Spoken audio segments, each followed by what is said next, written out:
오늘은 시편 123편과 124편, 125편 이 세 편을 또 생각해 보려고 합니다. 123편은 원수의 조롱 가운데 또 현실 가운데 서 있는 성도의 자세를 말하고 있습니다. 124편은 여호와는 우리 편이시니 무서운 환난 속에서 하나님을 믿고 의지하여 승리를 거두는 성도의 자세를 말하고 있습니다. 125편은 시온산과 같은 여호와를 의지하는 자가 시온산처럼 든든히 서 있는 모습을 말하고 있습니다. 그러므로 시편 123편에서부터 125편까지는 여호와께서 우리 편이 되시는데 조소 가운데 서 있는 모습, 적의 공격 속에서 현실 가운데 당당하게 서 있는 모습, 그리고 시온산처럼 든든한 신앙인의 자세를 말하고 있다고 할 수 있습니다. 1950년 6월 25일 오늘 북한의 김일성이가 전쟁을 일으키고 남한으로 쳐 내려왔어요. 무방비 상태였던 우리나라는 남으로 쫓겨가다가 마지막으로 대구, 부산만 남기고 후퇴를 거듭합니다. 미국과 유엔군 인천 상륙 작전이 성공적으로 이루어지고 유엔군과 우리 군이 승리를 하면서 서울을 탄환하는 등등의 작전을 하면서 오늘의 휴전선이 생기고 남북이 오늘까지 대치하고 있어요. 세계의 모든 사람들은 한국을 세계에서 가장 위험한 나라, 살기 어려운 나라, 언제 전쟁이 날지 모르는 나라로 불안하게 보고 있는 것은 사실입니다.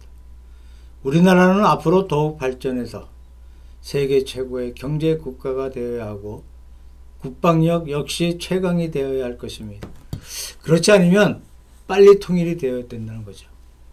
사람이 어떠한지는 그가 사귀는 친구를 보아서 알 수 있다는 말이 있어요. 친구가 어떠한 사람이면 나도 그와 같은 사람입니다. 사람은 비슷한 사람끼리 모이는 법인데, 예를 들면 세상의 탐욕을 좋아하는 사람은 탐욕을 좋아하는 사람끼리 모이고, 마음이 참념한 사람은 참념한 사람끼리 모이고, 정의의 투사들은 정의의 투사끼리 모이므로 친구를 보아서 그 사람을 알 수 있다는 말입니다. 우리가 친구로 삼고 동명하는 분이 누구인가? 여호와가 우리의 편이시라는 것입니다. 이 말씀 가운데는 우리 자신이 여호와의 속성을 닮아가고 단순히 여호와를 의지한다는 것만이 아니라 여호와 하나님과 같이 되는 신앙인의 자세를 여기에서 교훈하고 있는 줄로 생각합니다. 첫째로 시편 123편에는 적의 조속 가운데서 현실 가운데 당당하게 서 있는 성도의 자세를 말하고 있습니다. 하늘에 계신 주여, 내가 눈을 들어 주께 향하나이다. 종의 눈이 그 상견의 손을, 요정의 눈이 그 주모의 손을 바람같이 우리 눈이 여호와 우리 하나님을 바라며 우리를 긍휼히 여기시기를 기다리나이다. 여호와여, 우리를 긍휼히 여기시고 긍휼히 여기소서. 심한 멸시가 우리에게 넘치나이다 라는 말씀이 나와요. 여기에 보니까 여정이 자기의 상견을 바라본 같이 우리가 여호와를 바라보나이다 라는 말씀이 있는데, 우리가 하나님을 어떠한 자세로 의지할 것인가? 여정이 자기의 주인을 바라본다는 것은 절대적인 순종의 자세를 말하고 있습니다. 주인이 시키는 대로 가라 하면 가고, 오라 하면 오고, 일하라 하면 일하고, 쉬라고 하면 쉬는 절대적으로 순종하는 자세를 말합니다. 그리고 여종은 주인의 소유인 것입니다. 옛날 노예 제도에 있어서 노예라는 것은 주인의 소유이니까 여종은 주인이 나를 주관한 자라 하는 심정에서 주인에게 순종하고 있습니다. 그래서 절대적으로 하나님을 의지하고 있는 자세를 그렇게 묘사하고 있습니다. 2차 대전 중에 한국에서 붙들려갔던 선교사가 일본에 체포되어서 거기에서 많은 고생을 겪고 혹은 줄이기도 하고 어려움을 많이 겪었어요. 훗날에 무사히 놓여서 한국에 다시 와서 그분의 고백 가운데 여러 가지 좋은 얘기를 들은 적이 있습니다. 필리핀에 있는 포로 수용소에서 두 겹 세 겹 무서운 철망을 쳐서 가두어 놓고 포로들에게 자유를 주지도 않고 음식의 자유도 없고 바깥 세계와의 통신도 막아버린 그야말로 어려운 상태에 놓여있던 상황을 말하면서 그분이 하는 말 가운데 그러나 우리의 머리 위에는 철조망을 치지 못했습니다 라고 한 말을 기억합니다. 신변에는 2중 3중의 철조망을 쳐서 외계와 완전히 단절되고 있지만 머리 위에 철조망을 치지 못했다는 것은 하나님을 의지하는 하나님께 기도하는 심령은 아무도 막지 못했다는 얘기입니다. 그런 어려운 환경 가운데에서 절대적으로 하나님을 신뢰하고 서 있는 자세를 여기에서 말씀하고 있습니다. 적이 우리를 공격해 올 때, 적이 우리를 능력할 때 우리가 어떠한 자세로 그를 대할 수 있겠습니까? 제 생각에는 서너 가지 자세가 가능합니다. 하나는 어쩔 줄 몰라 하고 자기를 잃어버리고 마는 경우가 있어요. 두 번째로는 아무런 계획 없이 무조건 방황하는 태도가 있습니다. 세 번째로는 조용하게 있는 자세가 있어요. 이사야서 50장 4절 이하의 말씀 가운데 주 여호와께서 학자의 혀를 내게 주사 나로 곤핍한 자를 말로 어떻게 도와줄 줄을 알게 하시고 아침마다 깨우치시되 나의 길을 깨우치사 학자같이 알아듣게 하시도다. 주 여호와께서 나의 길을 열으셨으므로 내가 거역지도 아니하며 뒤로 물러가지도 아니하며 나를 때리는 자들에게 내 등을 맡기며 나의 수염을 뽑는 자들에게 나의 뺨을 맡기며 수욕과 침뱉음을 피하려고 내 얼굴 가리우지 아니하였느니라. 주 여호와께서 나를 도우심으로 내가 부끄러워 아니하고 내 얼굴을 부싯돌같이 굳게 하였은즉 내가 수치를 당치 아니할 줄 아노라. 예수님께서 빌라도 앞에 또는 가야바 서 있는 모습을 예언하고 있는 말씀입니다. 성자 자신이 어려운 적 앞에서 서 있는 대담한 모습을 말해주고 있습니다. 얼굴에 침뱉음과 뺨침을 당하여도 거기에 대항하지 아니하고 담담하게 서 있는 자세를 말합니다. 이 자세가 무엇을 말해주고 있습니까? 하나님을 의지하는 거룩한 자세인 줄로 생각합니다. 메가더 장군이 한국전쟁 후에 그가 트루먼 대통령으로부터 총사령관직을 파면당한 적이 있었습니다. 그때 바로 그의 곁에서 늘 그를 봉사해왔던 측근자 한 사람이 메가더 장군의 모습을 이렇게 기록한 글을 읽어본 적이 있습니다. 트루먼이 메가더를 파면한다는 통첩을 받은 그 순간에 메가더는 통첩을 받고는 묵묵히 가만히 서 있더라. 나는 일생을 통해서 메가더 곁에서 그를 봉사해 왔지만 그때처럼 메가더가 위대하게 보인 적은 없었다는 고백입니다. 그러한 어려운 역경 속에서 방황하지 아니하고 함부로 대항하지도 아니하고 엄연히 서 있다는 것은 마음속에 하나님을 의지할 수 있는 자만이 가질 수 있는 그러한 모습이라고 생각합니다. 우리가 세상을 살아가는 동안에 오해를 받는 수가 많이 있어요. 거기에 대처하는 가장 좋은 방법은 무엇입니까? 담담하게 당당하게 조용히 서 있을 수 있는 자세가 최선의 모습입니다. 그런 자세가 어디에서 나오는 것입니까? 우리의 마음 가운데 여호와 하나님을 굳세게 의지할 때만이 그러한 자세가 가능한 줄로 믿습니다. 두 번째로 시편 124편에는 여호와 하나님께서 우리 편 되신다는 말씀이 나오는데 원수들이 우리를 공격해 올 때 여호와께서 우리 편이 되신다는 말씀이 나옵니다. 3절과 6절 말씀 가운데 보게 되면 원수가 맹수처럼 자기를 따라온다는 말씀이 나오는데 그때에 저희의 노가 우리를 대하여 맹렬하여 우리를 산채로 삼켰을 것이라. 6절에 보게 되면 우리를 저희 이에 주어 씹히지 않게 하신 여호와를 찬송할지니라. 그러한 말씀이 있습니다. 자, 동물의 세계를 보면 잔인하기 짝이 없어요. 그냥 잡아서 삼키고 맙니다. 예를 들면 호랑이나 사자가 먹이를 사냥하는 모습을 보면 상대를 쫓아가서 마지막에 대항하지 못하게 만들어두고 머리부터 통째로 삼키고 마는 것을 보게 되죠. 바다 고기의 세계도 마찬가지입니다. 강한 고기가 약한 고기를 산채로 그냥 삼키고 있습니다. 이런 잔인한 모습을 말하고 있다고 생각합니다.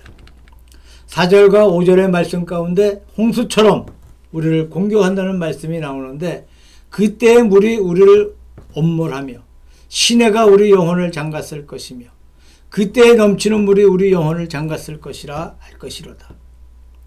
홍수가 무섭게 엄습해오는 모양으로 우리를 무서운 힘으로 억압하고 있는 불가항력적인 적의 공격을 말하고 있습니다. 홍수가 올 때 아무도 그것을 막아내지 못합니다. 바다에 파도가 밀려올 때 아무도 그 파도를 피할 수가 없어. 이것은 불가항력적인 원수의 무서운 힘을 말하고 있습니다. 그 다음에 7절 말씀 가운데 보게 되면 우리 혼이 새가 사냥꾼의 올무에서 벗어난 같이 되었나니 올무가 끊어짐으로 우리가 벗어났도다 라고 말씀하고 있습니다. 자, 사냥꾼의 공격이라는 것은 치밀한 계획 가운데 공격해오는 모습을 말합니다. 예를 들면 구약의 하만이 이스라엘 백성들을 멸망시키기 위해서 온갖 계획을 세웠고 모르드게를 치기 위해서 높은 장대를 세워서 그를 매달기로 한 계획들이 나오는데, 그러한 치밀한 계획 가운데 공격해오는 사실을 말합니다. 그러니까 적의 공격이 어떤 때는 우리에게 맹수처럼 잔인하게 다가오고 어떤 때는 홍수처럼 불가항력적으로 다가오고 어떤 때는 사냥꾼처럼 치밀한 계획 가운데 우리에게 다가온다는 얘기입니다. 이런 공격이 다가올 때 여호와께서 우리 편이 되어 주신다는 것입니다. 이스라엘은 이제 말하기를 여호와께서 우리 편에 계시지 아니하시고 사람들이 우리를 치러 일어날 때에 여호와께서 우리 편에 계시지 아니하셨다면, 이라는 말씀이 나옵니다. 이런 모든 위기 속에서 하나님께서 우리 편에 계셨다는 말씀입니다. 구약의 이스라엘 백성들의 이상이라는 것은 하나님과 동명하는 거예요. 예를 들면 시스기야 왕 때 보게 되면 아수르 대군이 쳐들어왔을 때 물론 자기의 어떤 군대를 양성하려고 생각하지 아니했고 사람을 보내서 애굽 사람을 불러오려고 생각지도 아니하였고 오직 하나님을 의지하면서 묵묵하게 전심 전력을 다해서 기도하는 모습을 볼 수가 있습니다. 이러한 기도 가운데 하나님의 은총으로 아수르 대군이 하룻밤에 멸망해 버리고 도성이 구원받는 사실이 있었습니다. 자, 하나님을 자기의 동맹군으로 생각하고 하나님을 자기의 의지하는 의지로 생각해서 나아가는 그런 사실을 말합니다. 아프리카에서 선교하던 리빙스턴이 일생을 통해서 위대한 선교 사업을 하였고 임지에서 그의 마지막을 보냅니다. 리빙스턴에게 누가 묻기를 당신이 이 오지에서 깜깜한 대륙에서 선교하는 비결이 무엇입니까? 라고 말합니다. 그는 마태복음 28장 20절이라고 대답했다는 말이 있어요. 예수께서 가라사대 볼지어다 내가 세상 끝날까지 너와 항상 함께 있으리라는 말씀으로 대답했습니다. 그는 모든 어려움 가운데서 예수님께서 나와 더불어 계신다는 것을 믿었습니다. 옛날이니까 얼마나 고생이 많았겠습니까? 어떤 때는 맹수에게 물려서 거의 죽게 된 때도 있었습니다. 어떤 때는 열사병에 걸려서 수일간 정신없이 열 속에서 씨름한 적도 있었습니다. 어떤 때는 양식이 없는 곳에 가서 거의 줄여서 아사 직전에 놓인 적도 있었습니다. 어떤 때는 깊은 오지에 들어가서 길을 잃어버려 갈 바를 찾지 못한 적도 있었습니다. 어떤 때는 본국과 더불어 교통이 두절되고 본국에서 죽었는지 살았는지 알 수 없는 때도 있었습니다. 그 모든 고난에서 어떻게 견뎌냈던 것입니까? 내가 세상 끝날까지 너희와 항상 함께 있으리라. 나와 함께 계신다는 이 믿음 가운데서 그 모든 어려움을 견뎌나간 줄로 생각합니다. 어떤 분이 말하기를 인생이란 것은 이 얼핏 보면 비극이고 좀 더 자세히 생각해 보면 희극입니다. 라는 말을 했어요. 여기 하나 보태서 기도하면서 생각하면 신비라고 말하고 싶습니다. 자, 인생의 모든 삶 가운데 어떤 데는 우선 희극적인 것이 많이 있어. 어떤 데는 참으로 비극적인 것이 많이 있습니다. 그러나 깊이 기도하는 가운데 그 모든 사실을 생각해 보면 희극도 비극도 전부가 신비라는 거예요. 하나님의 신비로운 손길이 그 가운데 계셨다는 거예요. 하나님께서는 어떤 때는 우리에게 비극을 통해 도와주십니다. 어떤 때는 희극을 통해서 도와주십니다. 여호와께서 우리와 같이 계신다는 것이 가장 중요한 일이라는 얘기입니다. 우리가 아무리 좋은 일을 맞이했다 하더라도 하나님이 함께하지 아니하면 좋은 일이 될 수가 없습니다. 아무리 어려운 일을 당해도 여호와께서 같이 계신다면 어려움도 될 수 없어. 전부가 하나님의 거룩한 신비에 속한다는 얘기예요. 여호와께서 우리 편이 되신다는 이 든든한 심령에서 적이 우리에게 잔인한 맹수처럼 다가온다 하더라도 홍수처럼 무섭게 불가항력의 힘을 가지고 다가온다고 하더라도 그리고 사냥꾼처럼 치밀한 계획 가운데에서 온다 하더라도 두려워할 것이 없다는 것이 시인의 놀라운 신앙 고백입니다. 세 번째로 125편에는 시온산과 같은 여호와라는 말씀이 나오는데 여호와를 의뢰하는 자 시온산이 요동치 아니하고 영원히 있음 같도다. 자, 시온산은 예루살렘을 에워싸고 있는 산들의 별명이에요. 예루살렘을 시온성이라 하고 그 주위를 에워싸고 있는 산들을 시온산이라고 합니다. 예루살렘 성민들이 눈을 들어 바라볼 때 거기에 산이 보입니다. 시온산을 바라보면서 시온산을 통해서 하나님께서 저들과 더불어 같이 계시고 저들에게 요동치 않는 은총을 주신다는 사실을 노래하는 것입니다. 산과 같은 하나님이란 무슨 뜻이겠습니까? 첫째로 산이라는 것은 영원히 부동한 자세로 있다는 사실을 말합니다. 산은 언제나 같은 모양을 지니고 있어. 부동의 자세로 그냥 서 있는 모습을 보게 됩니다. 우리에게 은총을 내려주시고 우리를 보호하시는 하나님의 능력이 언제나 부동의 자세에 있어. 변하는 것은 사람 쪽이지 하나님이 아닙니다. 하나님은 언제나 한결같은 모습으로 우리를 돌보아 주시고 있어. 예를 들면 태양열이 지구에 비춰주고 있습니다. 지구의 모든 식물과 모든 사람은 태양의 빛 하에서 살고 있어.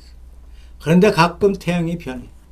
겨울은 태양빛이 약하고 여름은 따갑고 어떤 때는 길고 어떤 때는 짧고 하는 것을 보게 됩니다. 자, 이것은 사실 태양 자체가 변하는 것이 아니야. 우리 편에서 변하고 있는 거예요. 나와 태양과의 관계에서 태양빛을 바로 받으면 뜨거워지고 옆으로 받으면 차갑고 태양이 비스듬히 비추면 낮이 짧아지는 것이고 또 머리 위에서 비춰지면 낮이 길어지는 것입니다. 다시 말씀드리면 인간 편에서의 변동이지 태양 편에서의 변동이 아니라는 겁니다. 태양 자체는 언제나 같은 모습, 같은 위치를 그대로 지니고 있습니다. 자, 하나님의 은총이 변하는 것이 아닙니다.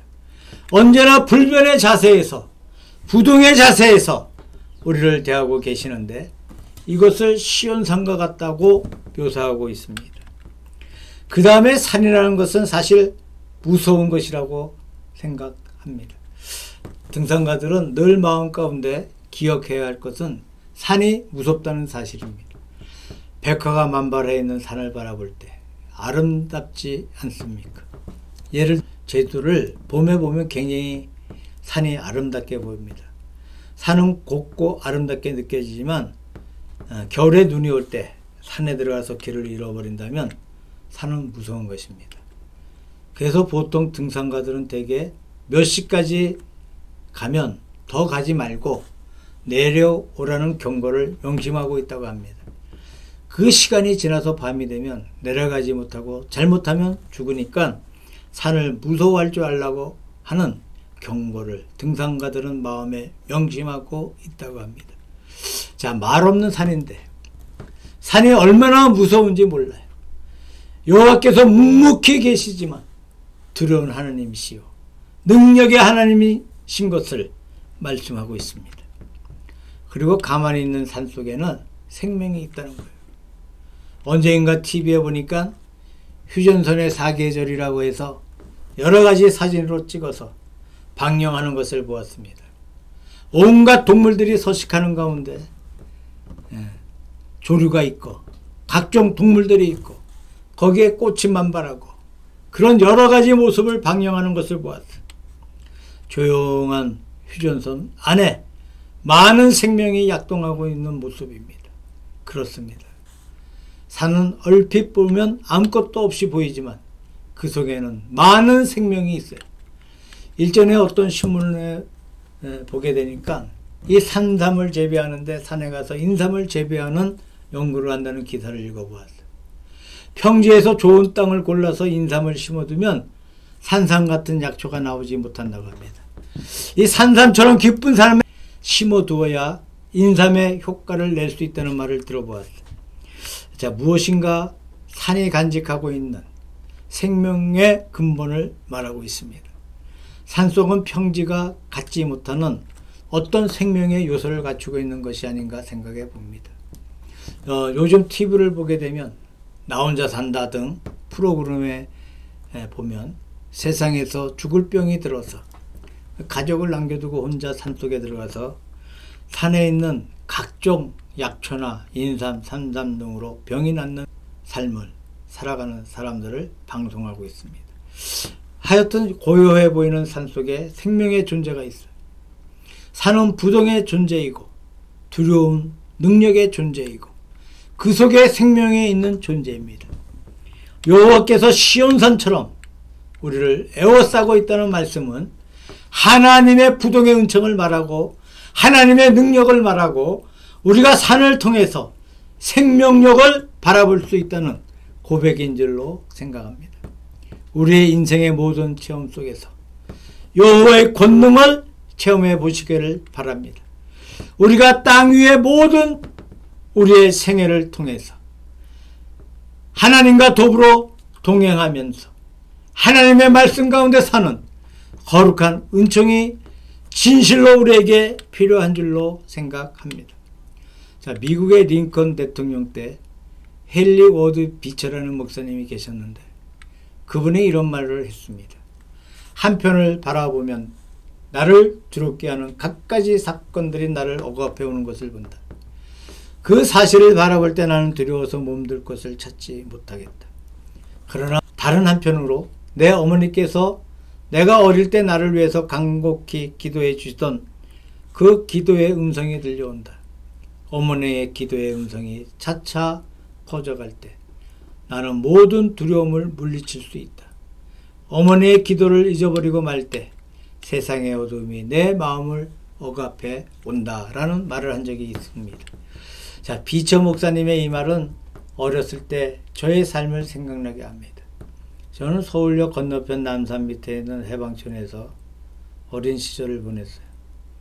6.25 전쟁 후에 북한에서 피난 내려오신 많은 북한 사람들이 사는 곳입니다. 해방교회는 남대문 교회에서 세운 교회인데 친구들을 잘못 사귄 덕분에 저는 어머니를 괴롭히고 잘못된 삶을 살았습니다. 그때 어머니는 새벽 기도로 저녁 기도로 저를 위해 사셨습니다. 저는 지금도 가끔 어머니가 생전에 저를 위해서 기도하는 모습을 꿈에서 가끔 뵙게 됩니다. 자, 어머니의 기도는 위대한 기도입니다. 확실히 우리에게 두 가지 세계가 있습니다.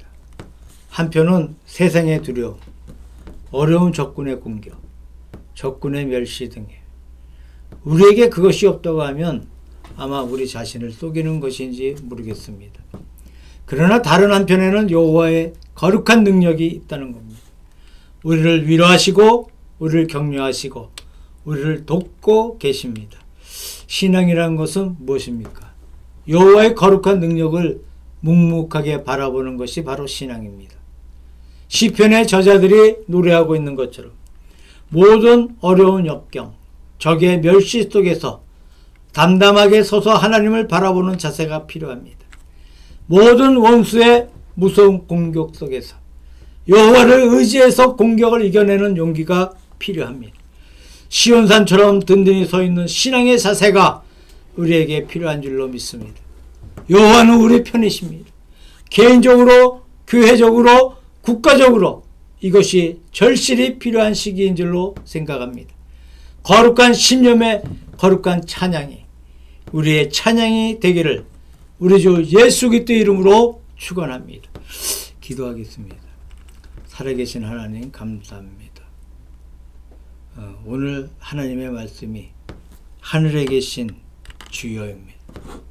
아버지 하나님, 주님이 가르쳐 주신 주기도문처럼 하늘에 계신 주여, 하늘에 계신 우리 아버지요, 하늘에 계신 우리 아버지요.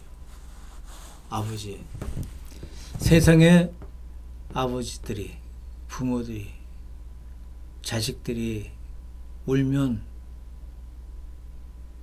또 웃으면, 손 벌리면, 하면 무엇을 원하는지 다 알듯이 우리 주님께서, 하나님께서 우리의 처지와 형편과 생각을 다 아신 줄로 믿습니다.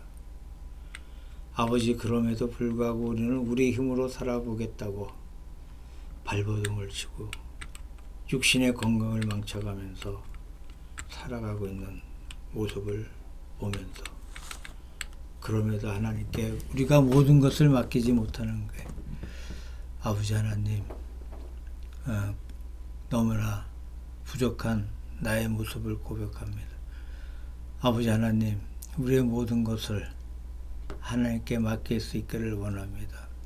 하나님만 의지하기를 원합니다.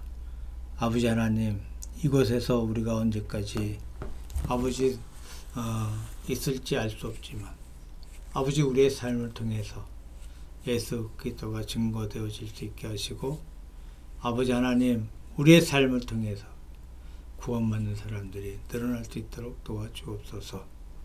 오늘도 아버지 하나님, 정말 우리나라뿐만 아니라 세계 각국에서 예배를 드리는 아버지 주의 백성들의 기도를 하나님 들어주시고, 아버지 하나님, 세계뿐만 아니라 우리나라가 더욱 주님의 평강 속에 살아갈 수 있도록 도와주옵소서. 아버지, 은총이와 바울이를 특별히 기억하여 주시고, 아버지, 은총이도 아버지 하나님 지병이 생겼는데 아버지 치료하여 주시기를 원합니다. 아버지, 바울이 또 기억하여 주시고, 아버지 하나님, 정말 자신은 가난하게 살기 싫다고 하면서 아버지 하나님, 부하게 살고자 노력하는 가운데 있는데 아버지, 너무 욕심 부리지 않게 하시고, 아버지 하나님, 엉뚱한 데 힘쓰지 않게 하시고, 모든 것을 하나님께 맡기며 의논하며 살아갈 수 있도록 아버지 도와주시옵소서. 은총이와 바울이가 인생을 살면서 힘들 때마다 아버지, 엄마에게, 아빠에게 물어보듯이 하나님께 문제를 해결받을 수 있는 저들의 삶이 되어질 수 있도록 도와주옵소서. 예수님의 이름으로 기도드립니다. 아멘.